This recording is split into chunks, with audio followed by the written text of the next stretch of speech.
আমরা এখন class 12-এর third সেমিস্টারের যে নাটকটি রয়েছে, যে নাটকটি থার্ড সেমিস্টার এবং ফোর্থ সেমিস্টারের মধ্যে থাকবে।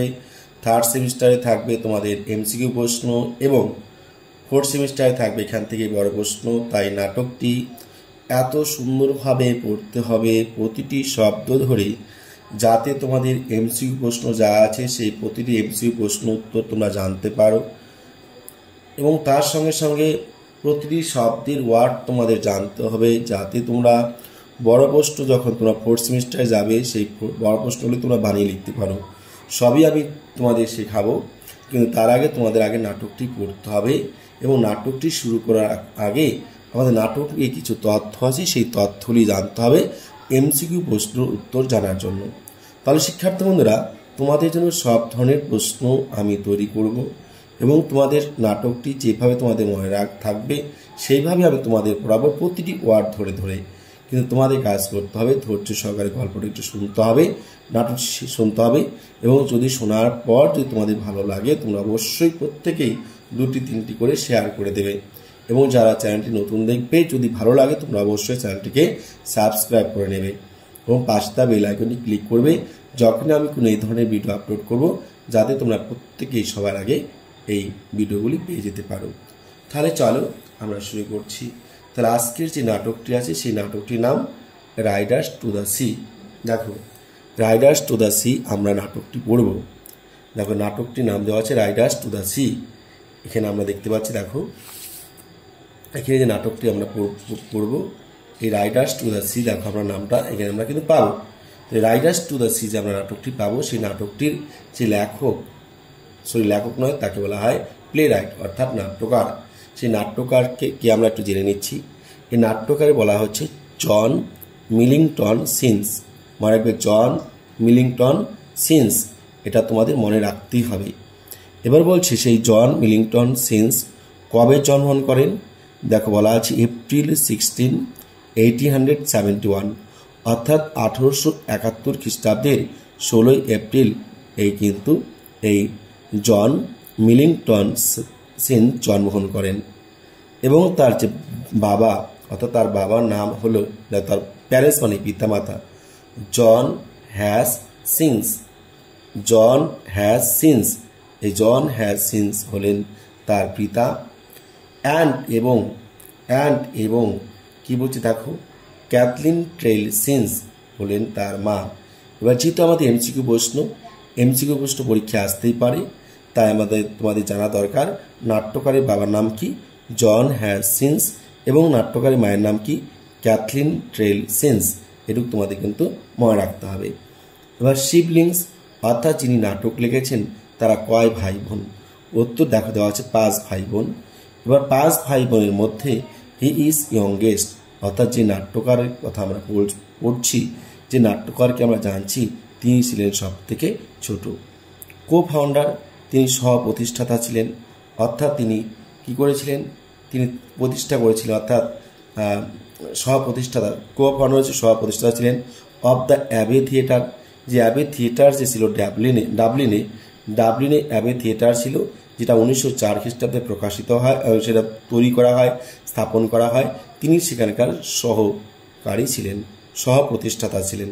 তাহলে যে অ্যাবে থিয়েটার যে প্রতিষ্ঠা হয়েছিল ডাবলিনে, তার যে সহকারী প্রতিষ্ঠাতা ছিলেন সহকারী প্রতিষ্ঠাতা কে ছিলেন, জন মিলিংটন। সেটা কত সালে প্রতিষ্ঠা করা হয়, 1904 খ্রিস্টাব্দে। এটা তোমরা মনে রাখবে, ঠিক আছে। এবার দেখো এই যে ডেথ অর্থাৎ মৃত্যু, এই যে মহান নাট্যকার, এই নাট্যকার কবে মারা যান, বলছে মার্চ 24, 1909 অর্থাৎ 1909 খ্রিস্টাব্দের 24 মার্চ মারা যান ইন ডাবলিন আয়ারল্যান্ডের তিনি মারা যান। এবং তিনি কিভাবে মারা যান, দেখো এখানে বলা আছে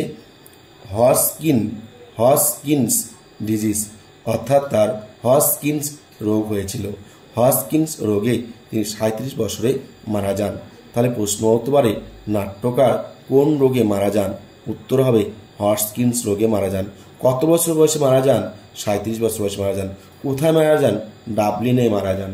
কোথায় মারা যান, ডাবলিনে মারা যান। এবং সেটা কোথায় অবস্থান করছে, আয়ারল্যান্ডে। দেখো আমি যতগুলি এখানে তথ্য তুলে ধরেছি লিখেছি প্রতিটি তথ্যের মধ্যেই 2-3টি করে প্রশ্ন আছে, তাই তোমাদের কিন্তু এগুলি অবশ্যই জানতে হবে। এবার যে গল্পটি যে নাটকটি আছে সেই নাটকটি কি ট্র্যাজেডি।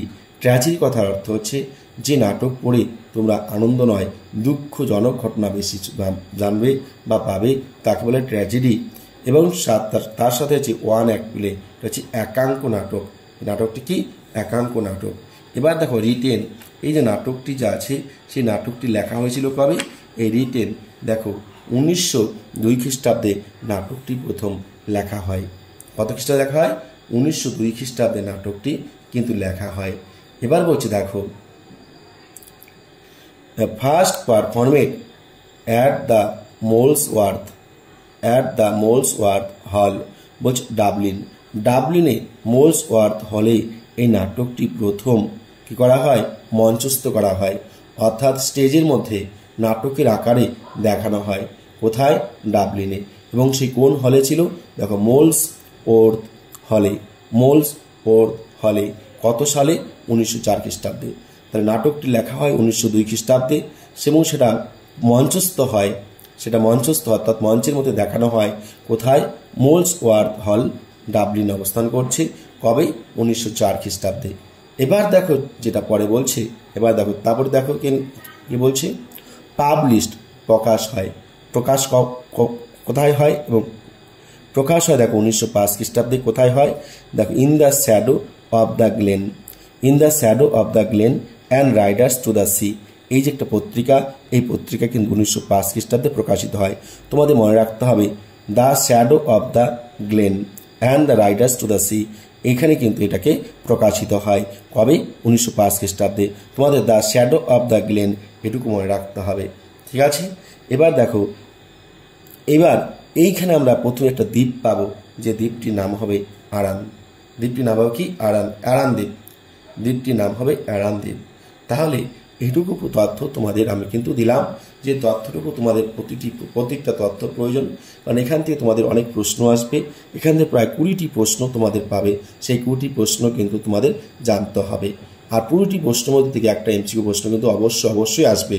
তাই প্রত্যেক শিক্ষার্থী বন্ধু থেকে বলছি, তোমরা প্রত্যেকেই তথ্যটা তুলে নাও এবং তোমরা বারবার করে জিনিসগুলো দেখে নাও, ঠিক আছে? এবার চলো আমরা আমাদের নাটকটি শুরু করব। এবার দেখো নাটকের মধ্যে আমরা প্রথমে শুনলাম যে নাটকটির নাম রাইডার্স টু দ্য সি। এবার রাইডার্স কথা অর্থ হচ্ছে অশ্বারোহী, যিনি ঘোড়া চালাতে পারেন, যিনি ভালো ঘোড়া চালাতে পারেন তাকে বলা হয় কি? অশ্বারোহী, ঠিক আছে? কি বললাম? যিনি ভালো ঘোড়া চালাতে পারেন তাকে বলা হয় কি? অশ্বারোহী। এটুকু তোমরা কিন্তু মাথায় রাখবে। আর তার কোথায়? টু দ্য সি, সমুদ্রে, ঠিক আছে? এবার চলো আমরা এখন নাটকটি জানছি। কি বলছে দেখো, পার্সনস মানে ব্যক্তিগণ অর্থাৎ চরিত্রগুলি। কি বলছে? Maurya an old woman. Maurya ছিল একজন বৃদ্ধা মহিলা। এই নাটকের মূল চরিত্র। বার্টলে ছিল এই মহিলাটির একমাত্র জীবিত সন্তান। ক্যাথলিন ছিল হার ডটার, অর্থাৎ এই মহিলাটির বড় মেয়ে। তারপর হচ্ছে নোরা ছিল এ ইয়ঙ্গার ডটার, অর্থাৎ মৌরিয়ার ছোট মেয়ে। তার সঙ্গে ছিল কি?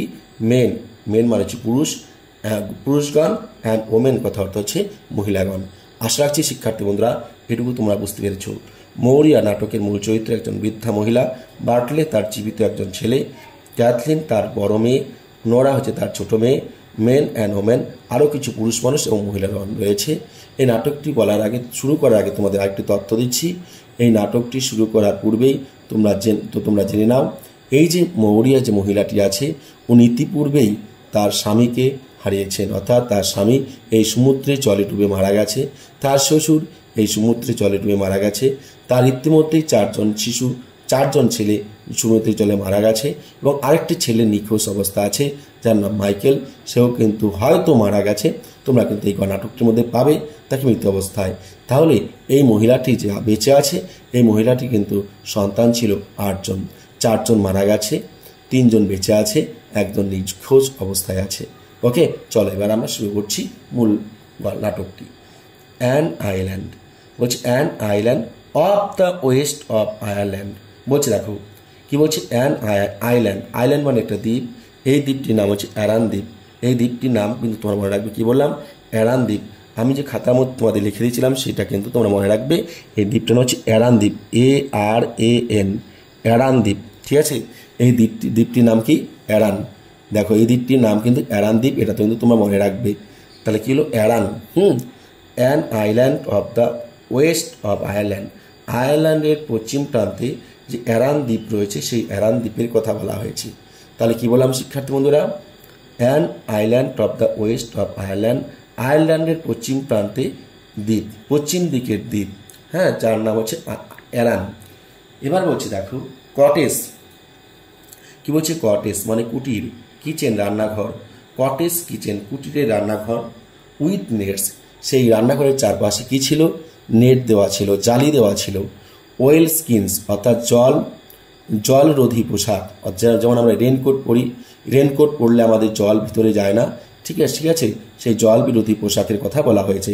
স্পিনিং হুইল মানে চরকা, এখানে হচ্ছে চরকা, যেখানে নাকি সুতো কাটা হয়। সাম নিউ বোর্ডস, সাম মানে কিছু, নিউ মানে নতুন, বোর্ডস কথা অর্থ হচ্ছে তক্তা। সাম নিউ বোর্ডস মানে নতুন কিছু তক্তা, স্ট্যান্ডিং দাঁড় করিয়ে রাখা ছিল, বাই দ্য ওয়ালের পাশে, অর্থাৎ রান্নাঘর যে ওয়াল ছিল সেই ওয়ালের পাশে কিছু তক্তা দাঁড় করানো ছিল। ইটি ইত্যাদি। ক্যাথলিন ছিল সেই মৌরিয়ার মেয়ে, আমরা ইতিমধ্যে এখানে পড়েছিলাম। দেখো এবার বলছে এ গার্ল মানে একটি মেয়ে, ক্যাথলিন ছিল একটি মেয়ে, অফ অ্যাবাউট 20, তার বয়স ছিল প্রায় 20 বছর। তাহলে এখানে প্রশ্ন হতে পারে যে ক্যাথলিনের বয়স কত ছিল, প্রায় 20 বছর, এখানে কিন্তু প্রশ্ন হবে, ঠিক আছে। এবং এখানে প্রশ্ন হবে যে রান্নাঘরের মধ্যে কী কী ছিল, উইথ নেট ছিল, ওয়েল স্কিন ছিল, স্পিনিং হুইল ছিল, এটা মনে রাখবে। সাম নিউ বোর্ড স্ট্যান্ডিং, কিছু নতুন তক্তা ছিল, এগুলো মনে রাখবে। এবার দেখো কী বলছে, তাহলে তার বয়স ছিল কত, এ গার্ল অফ অ্যাবাউট 20, তার বয়স ছিল প্রায় 20 বছর। এবার দেখো কী বলছে, ফিনিশ শেষ করেছিল, নিডিং কেক অর্থাৎ ময়দা মাখানো, সে ময়দা মাখানো শেষ করেছে, যে ময়দা মাখিয়ে কেক তৈরি করবে, কেক তৈরি করার জন্য যে ময়দা মাখানো হয়েছে সেই ময়দা মাখানো তার হয়ে গেছে। নিডিং কথা অর্থ হচ্ছে ময়দা মাখানো, ঠিক আছে, কেক বানানোর জন্য। তাহলে ফিনিশ মানে শেষ করা, নিডিং কেক অর্থাৎ ময়দা মাখানোর জন্য, কেক তৈরি করার জন্য ময়দা মাখানো শেষ করেছে। অ্যান্ড এবং পুটস রেখেছে ইট ওগুলিকে অর্থাৎ মাখা ময়দাগুলিকে। ডাউন ইন দা, দেখবে আমরা যখন রুটি তৈরি করতে যে রুটিটা বানানোর জন্য যে আটা মেখে নিতে হয়, ঠিক একইভাবে এখানে ময়দা মাখানো হয়েছিল কেক তৈরি করার জন্য। It down in the pot oven, এবং সেটা রাখা হয়েছিল মাটির তৈরি ওভেনের উপরে। পট মানে দেখো পাত্র, ওভেন মানে কিন্তু উনুন, হ্যাঁ, মাটির তৈরি যে উনুন ছিল, বাই দ্য ফায়ার, যেখানে আগুন দিয়ে রান্না করা হয়, সেই মাটির তৈরি উনুনের মধ্যে যে আগুন ছিল, মাটির তৈরি যে উনুন ছিল সেই উনুনের মধ্যে যে আগুন ছিল তার উপরে কিন্তু সেটা রাখা হয়েছিল। তাহলে আশা করি বোঝাতে পারলাম। দেন তারপর উইপস মুছে নিল, উইপস মানে মুছে নেওয়া, হ্যাঁ, হার হ্যান্ডস তার হাতগুলি, অর্থাৎ ক্যাথলিন যখন ময়দা মেখেছিল, ময়দা মাখার পর তার ময়দাগুলি সেই উনুনের উপর রেখেছিল, উনুনের উপরে রাখার পরে তারপর সে তার হাত দুটি মুছে নিল। অ্যান্ড এবং begins two spin at the wheel, তারপর সে তার চরকা ঘোরানো শুরু করে দিল। কি ঘোরানো শুরু করলো, চরকা ঘোরানো শুরু করলো। এটা বিগিনস মানে শুরু করা, স্পিন অ্যাট দ্য হুইল মানে চরকা ঘোরানো, অর্থাৎ সে চরকা ঘোরাতে লাগলো। নোরা বলছে, নোরা এই ইয়ং গার্ল, নোরা ছিল একজন ছোট মেয়ে অর্থাৎ যুবতী মেয়ে। পুটস হার হেড, পুটস মানে রাখলো, হার মানে তার, হেড মাথা, ইন অ্যাট দ্য ডোর দরজার ভিতর দিকে। অর্থাৎ দেখবে আমরা অনেক সময় দরজার পাশে দাঁড়িয়ে থাকি, পাটা বাইরে থাকে, মাথা দিয়ে উকি মেরে দেখি, সেই উকি মেরে দেখার মতো কিন্তু এখানে কিন্তু নোরা দেখলো। নোরা বলছে ইন এ লো ভয়েস, আস্তে আস্তে বলছে, মানে কেউ যাতে তার কথাটা শুনতে না পায়, ঠিক তেমনি আস্তে আস্তে বলছে। কি বলছে দেখো, হোয়ার ইজ হি, তিনি কোথায়। সি বলতে মৌরিয়া বলতে তাদের মা, অর্থাৎ নোরা জিজ্ঞেস করছে ইন এ লো ভয়েস, আস্তে আস্তে করে। দেখবে আমরা ফিসফিস করে কথা বলি, সেই ফিসফিস করে কথা বলছে কার কাছে, কাকে বলছে, ক্যাথলিনকে বলছে যে মা কোথায়। হোয়ার ইজ হি, তিনি কোথায়, অর্থাৎ মা কোথায়। ক্যাথলিন বলছে শিস বলতে মা, লাইং, শিস বলতে মাদার, হ্যাঁ, এটা শিস বলতে হচ্ছে মাদার অর্থাৎ মা, লাইং শুয়ে আছে, লাইং ডাউন শুয়ে আছে। গড হেল্প হার, ঈশ্বর তাকে সহায়তা করুন, ঈশ্বর তাকে সহায়তা করুন। অ্যান্ড এবং মেবি হতে পারে স্লিপিং ঘুমোচ্ছে, অর্থাৎ মা হয়তো ঘুমোচ্ছে। ইফ যদি শিস মায়ের অ্যাবেল সম্ভব হয়, অর্থাৎ মা যদি ঘুমোতে সম্ভব হন, তো মায়ের যদি যতটা সম্ভব হয় তিনি ঘুমননি, কিন্তু তার যদি পক্ষে যদি সম্ভব হয় তিনি ঘুমিয়েছেন। ক্যাথলিন বলছে কাকে? তার বোন নোরাকে বলছে। এবার নোরা কি করলো? নোরা কামস, নোরা এলো, ইনসফটলি আস্তে আস্তে করে। দেখবে আমরা যখন হাঁটার সময় আমাদের পায়ের শব্দ হয়, এবার যখন আস্তে আস্তে হাঁটবে সেই পায়ের শব্দটা হয় না। তাই নোরা কামস ইনসফটলি, ওরা এমনভাবে আস্তে আস্তে এলো যাতে তার মা বুঝতে না পারে। অ্যান্ড এবং টেক্স মানে আমরা জানি নেওয়া, হচ্ছে বের করা। অ্যান্ড এবং টেক বের করলো এ বান্ডিল মানে একটা পুটলি, ফ্রম মানে থেকে, আন্ডার মানে ভিতরের, নিচে, হাড় শাল তার শালের মধ্য থেকে, অর্থাৎ তার গায়ে একটা চাদর বা শাল জড়ানো ছিল। দেখবে আমরা শীতকালে চাদর পরে থাকি, এখনকার দিনে সেটা কম দেখা যায়। দেখবা মহিলাদের, বয়স্করা কিন্তু চাদর পরে থাকে, সে কোনো একটা মোটা কাপড় পরে থাকে গায়ের মোট চারপাশ দিয়ে, সেটাকে অ্যাকচুয়ালি বলা হয় শাল। ঠিক আছে, এই শালগুলি কিন্তু অ্যাকচুয়ালি কী হয় বলতো, এই দামি চাদরকে বলা হয় শাল। অর্থাৎ আগেকার দিনে কিন্তু এত ব্যাগ ছিল না, মানুষ যদি কোথাও যেত সেই কাপড়ের মধ্যে পুটলি করে কাপড়ের মধ্যে কাপড়টা বিছিয়ে রাখতো, বিছিয়ে রাখার পর সব কিছু সেটার মধ্যে রেখে বেঁধে নিয়ে আসতো। এখানেও ঠিক সেরকমভাবে সেই পুটলি করে কিন্তু এনেছে এবং সেটা বের করেছে তার শালের ভিতর থেকে, অর্থাৎ সে যখন আসতেছিল সেটা শালের ভিতরে ছিল পুটলিটা। এবার ক্যাথলিন বলছে স্পিনিং দ্য হুইল র্যাপিডলি, অর্থাৎ দ্রুততার সঙ্গে ক্যাথলিন কি করলো? তার চরকাটা ঘুরিয়ে দিল। What is it you have? এবার ক্যাথলিন জিজ্ঞেস করছে কি রে, ওটার মধ্যে কি আছে, ওখানে কি আছে, ওটা কোথায় পেলে, অর্থাৎ ওখানে কি আছে? নোরা বলছে দ্য ইয়ং প্রিস্ট, আমাদের বাড়ির যে কম বয়সী ঠাকুর বা পুরোহিত যে আছে, ইয়ং প্রিস্ট অর্থাৎ কম বয়সী পুরোহিত, ইজ আফটার ব্রিঙ্গিং মানে আনা, দেম মানে এগুলিকে, অর্থাৎ এই পুটলিটি ওই আমাদের বাড়ির পুরোহিতটা এনেছে। দেখো, দ্য ইয়ং মানে হচ্ছে কম বয়সী, প্রিস্ট মানে পুরোহিত, আফটার মানে পরে, ব্রিঙ্গিং মানে আনা, দেম মানে এগুলিকে, অর্থাৎ সেই পুটলিটাকে, অর্থাৎ আমাদের বাড়ির যে পুরোহিত ছিল তিনি এই পুটলিটা আনার পরে আমাকে দিয়েছেন। ইটস এ শার্ট, এখানে একটি জামা আছে। ইটস এ শার্ট, এখানে একটি জামা আছে।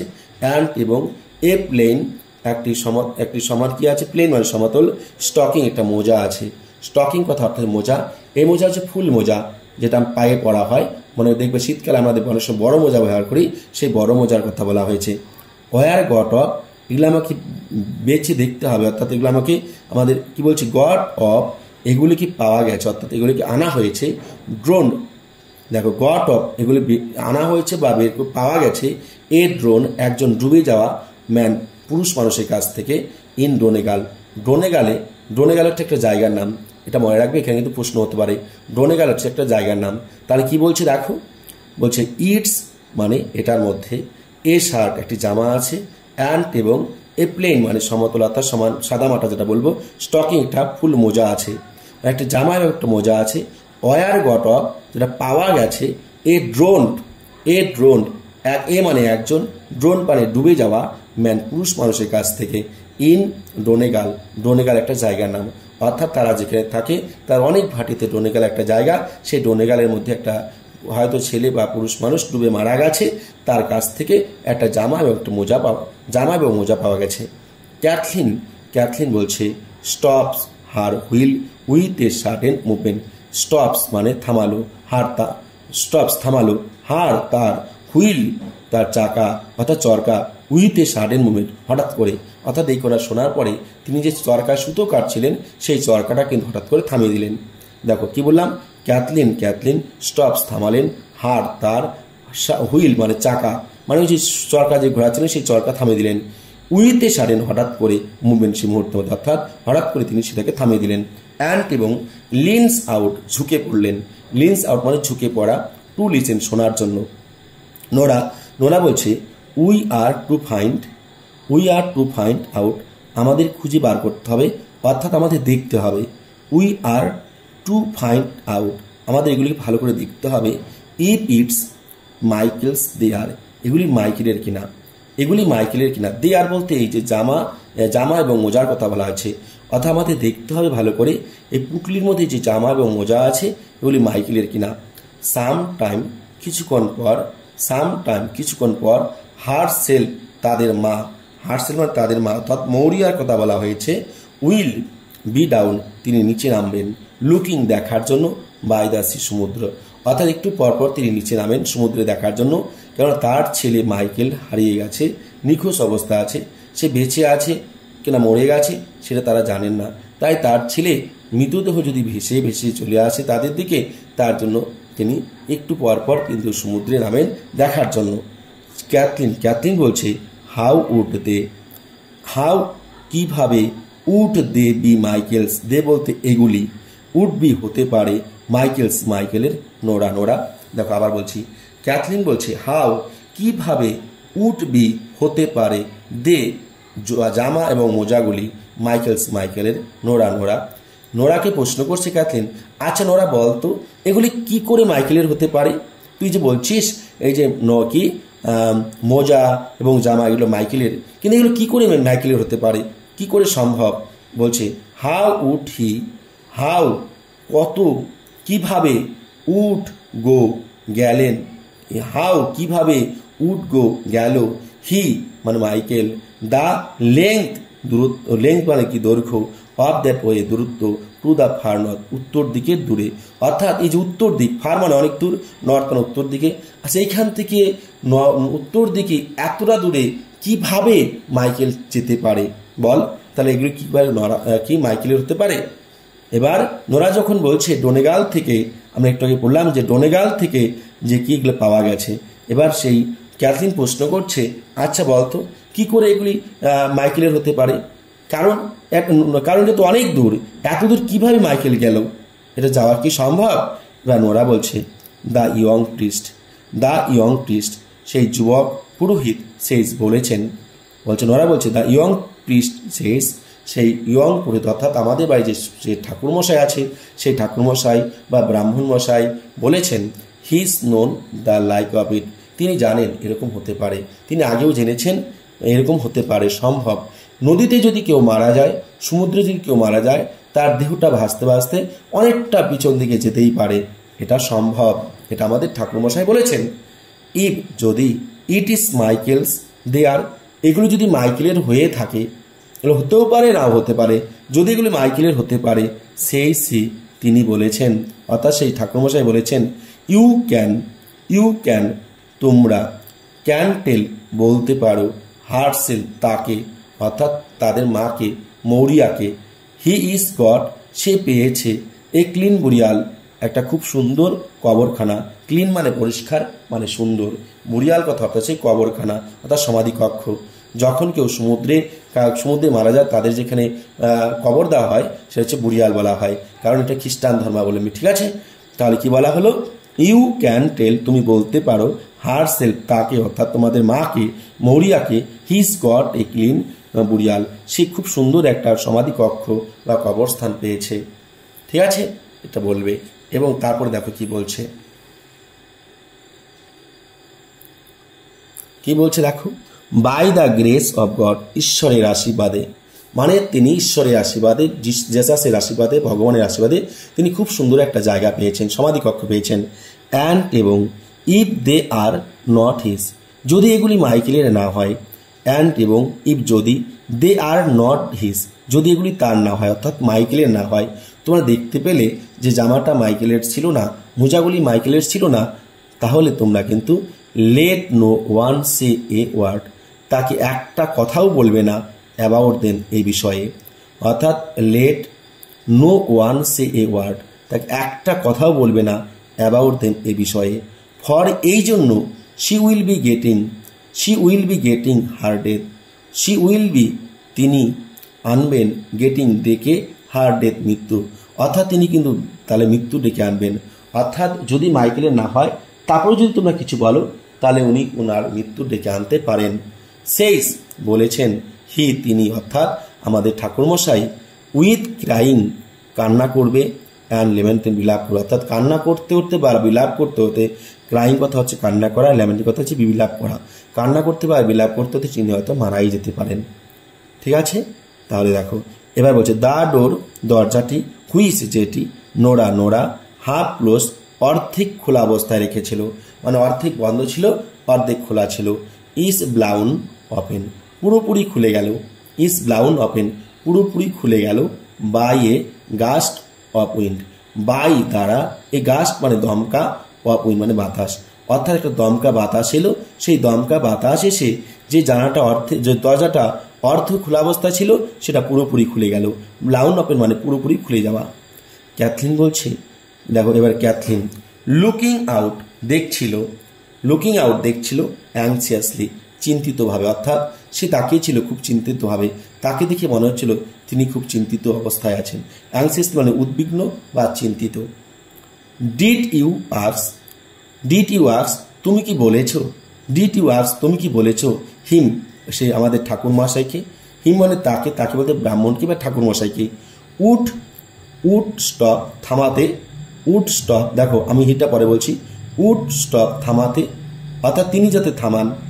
কি বলছে, ডিড ইউ আস্ক তুমি কি বলেছ, হিম ঠাকুরমশাইকে বা পুরোহিতকে, উড হি স্টপ তাকে যেন থামানো হয়, তাকে যেন থামানো হয়, বাটলে বাটলেকে, গোয়িং দিস গোয়িং যাওয়া থেকে, দিস ডে আজ এই দিনে, উইথ সঙ্গে, দ্য হর্সেস ঘোড়াগুলি, টু দ্য গালোয়ে ফেয়ার সে গালোয়ে ফেয়ারে যাওয়ার কথা, অর্থাৎ গালো এখানে একটা সে আয়ারল্যান্ডে একটা হাটের কথা বলা হয়েছে, সেই ডাবলিনের পাশে আয়ারল্যান্ডে, ঠিক আছে, ওখানে একটা হাট আছে, সেই হাটটির নাম বা মেলাটির নাম হচ্ছে গালোয়ে ফেয়ার। সেই গালোয়ে ফেয়ারে সেই বাটলি ঘোড়া নিয়ে যাওয়ার কথা, সে ঘোড়া বিক্রি করতে যাবে। এবার যেহেতু তাদের মনের অবস্থা ভালো ছিল না, তাই ক্যাথলিন বলছে, নোরা তুই কি বলেছিস, নোরা তুই কি বলেছিস আমাদের ঠাকুরমশাইকে, বাটলেকে যাতে সে মানা করে, বাটলে যাতে আজকে সেই ঘোড়া বিক্রি করতে না যায়, এই কথাগুলি কি বলেছিস। এবার জিজ্ঞেস করছে, দেখো যে চিন্তিতভাবে, did you ask him would he stop Bartley তুমি কি বলেছ তাকে তিনি যাতে থামান, বাটলেকে, গোয়িং দিস যাওয়া থেকে, দিস ডে আজকের দিন এই দিনে, উইথ দ্য হর্সেস সঙ্গে ঘোড়া নিয়ে, টু দ্য গালোয়ে ফেয়ার সেই গালোয়ের হাটে বা মেলায়, অর্থাৎ তিনি যে গালোয়ের মেলা যে আছে সেই গালোয়ের মেলায় যে তিনি যাবেন না, তাকে যাওয়া উচিত নয়, এই কথা কি ঠাকুরমশাই তাকে বলবেন, তুমি কি তাকে মনে করে দিয়েছ, এই কথা কিন্তু ক্যাথলিন নোরাকে বলছে। এবার দেখো তারপর কি বলছে, দেখো নোরা বলছে, আই ওন্ট স্টপ হিম আমি তাকে থামাবো না, সেই তিনি বলেছেন, অর্থাৎ ঠাকুরমশাই বলেছেন তিনি তাকে বাধা দেবেন না। বাট কিন্তু let you not be but কিন্তু let you not be afraid কিন্তু তোমাদের ভয় পেতে হবে না, তোমাদের ভয় পেতে হবে না। হার সেলফ তোমাদের মা, ডাস বি সেইং প্রেয়ার্স প্রার্থনা করেছেন, হাফ থ্রো দ্য নাইট মধ্যরাত পর্যন্ত, অ্যান্ড এবং দ্য অলমাইটি গড সর্বশক্তিমান ঈশ্বর, ওন্ট লিভ হার বলছে ডেস্টিটিউট তিনি তাকে নিঃস্ব করবেন না, অর্থাৎ তিনি মধ্যরাত পর্যন্ত যেহেতু প্রার্থনা করেছেন তাই সর্বশক্তিমান ঈশ্বর তাকে একদম নিঃস্ব করে দেবে না। সেই তিনি বলেছেন, উইথ নো সন লিভিং তার কোনো ছেলে বেঁচে থাকবে না, এটা হতেই পারে না। এবার ব্রাহ্মণ বলেছেন, সেই ঠাকুরমশাই বলেছেন, সেই যুবক পুরোহিত বলেছেন, তোমার মা রাত 12টা পর্যন্ত মধ্যরাত্রি পর্যন্ত প্রার্থনা করেছেন, তাই সর্বশক্তিমান ঈশ্বর তিনি কখনোই করবেন না যে বাটলে মারা যাক, অর্থাৎ তার কোনো ছেলে বেঁচে থাকবে না, এটা হতেই পারে না। এটা কে বলছে, ব্রাহ্মণ মশাই বলছিল, কাকে, নোরাকে। ক্যাথলিন বলছে, ইজ দ্য সি ব্যাড সমুদ্রের অবস্থা কেমন, বাই দ্য হোয়াইট রক্স ওই সাদা পাথরের, সাদা যে পাহাড় রয়েছে, সাদা পাহাড়ের পাশে সমুদ্রটা দেখতে কেমন। নোরাকে জিজ্ঞেস করছে, আচ্ছা নোরা বলতো, ওই যে সমুদ্রের মাঝখানে যে একটা চুনা পাথরের সাদা পাহাড় রয়েছে, সেই পাহাড়টা দেখতে কেমন। নোরা বলছে, মিডলিং ব্যাড খারাপও নয় ভালো নয়, মাঝারি ধরনের। গড হেল্প আস ঈশ্বর আমাদের সহযোগিতা করুন। দেয়ার্স সেখানে এ গ্রেট রোরিং একটা ভয়ঙ্কর গর্জন করছে, গ্রেট মানে কেন ভয়ঙ্কর, রোরিং মানে গর্জন করছে, ইন দ্য ওয়েস্ট পশ্চিম দিকে। অ্যান্ড এবং ইট ওর্স এটা আরও খারাপ হবে, it will be getting when the Tides যখন আর জোয়ার আসবে, টার্ন টু দ্য উইন্ড অর্থাৎ উইন্ড যখন বাতাস এবং জোয়ার যখন একসাথে আসবে তখন এই সমুদ্রের অবস্থা কিন্তু আরো ভয়ঙ্কর হবে, খারাপ থেকে আরো খারাপ হবে। ওর্স কথার অর্থ হচ্ছে সব থেকে বেশি কিন্তু খারাপ। ওর্স কথা হচ্ছে সব থেকে বেশি খারাপ। নোরা বলছে যে বর্তমান সমুদ্রের অবস্থা খুব বেশি ভালো নয় বা খারাপও নয়, মাঝামাঝি ধরনের।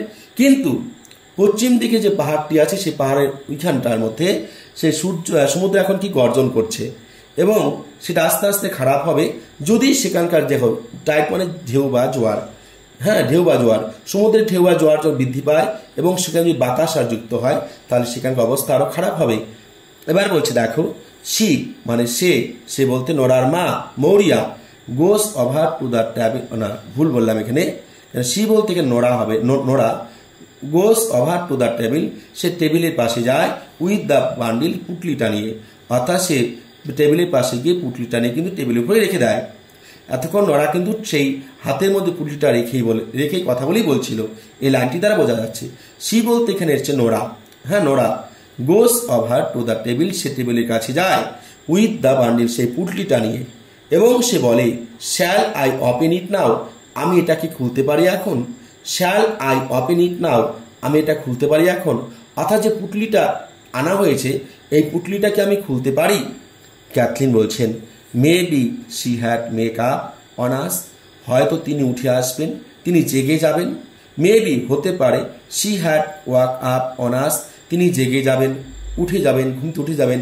তিনি বলতে কে, তাদের মা, কারণ তাদের মাকে তারা দেখাতে চান না, তাই ক্যাথলিন বলছে হয়তো মা উঠে যেতে পারে, ঘুমতে ওঠার পর এখানে চলে আসতে পারে। বলছে অ্যান্ড এবং come in before we had done, আর আমরা যেটা করতে চলেছি সেটা করার আগেই উনি চলে আসতে পারেন।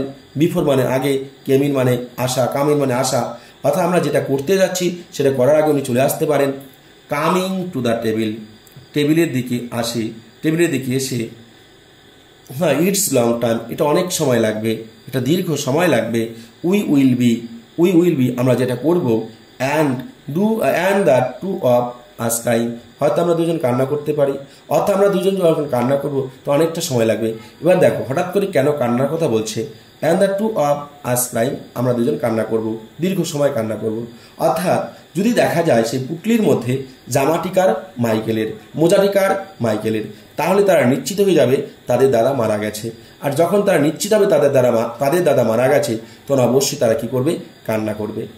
তাই কান্না করে তাদের মা চলে আসবে, অর্থাৎ তাদের মা জেনে যাবে, তাই কথা বলি বলছি। Nora goes to the inner door, Nora দরজার ভিতরে যায়, অ্যান্ড লিসেন্স এবং শোনে, she is moving about on the bed, she's মানে হচ্ছে তাদের মা মুভিং নড়াচড়া করছে, অ্যাবাউট অন দ্য বেড বিছানার পাশে, অর্থাৎ তাদের মা ঘুম থেকে উঠবে, বিছানা থেকে উঠবে, এরকম কিন্তু শুরু করেছে। শি উইল বি কামিং, তিনি আসবেন, তিনি চলে আসবেন, ইন এ মিনিট, এক মিনিটের মধ্যে। এবার ক্যাথলিন বলছে গিভ মি দ্য লেডার, আমাকে মইটা দে তো, আমাকে মইটা এনে দে। মই বলতে এখানে সিঁড়ি বা মই হতে পারে, লেডার কথা হচ্ছে মই বা সিঁড়ি। গিভ মি দ্য লেডার, আমাকে মই বা সিঁড়িটা দাও, অ্যান্ড এবং আই উইল পুট দেম, আমি এগুলোকে রেখে দেই আপ উপরে, in the trap lock, trap lock হচ্ছে ঘাস শুকিয়ে যে জ্বালানি তৈরি করা হয়, সেই ঘাস শুকিয়ে জ্বালানি রাখার যে একটা মাচা, সেই মাচার মধ্যে রাখতে চাচ্ছে।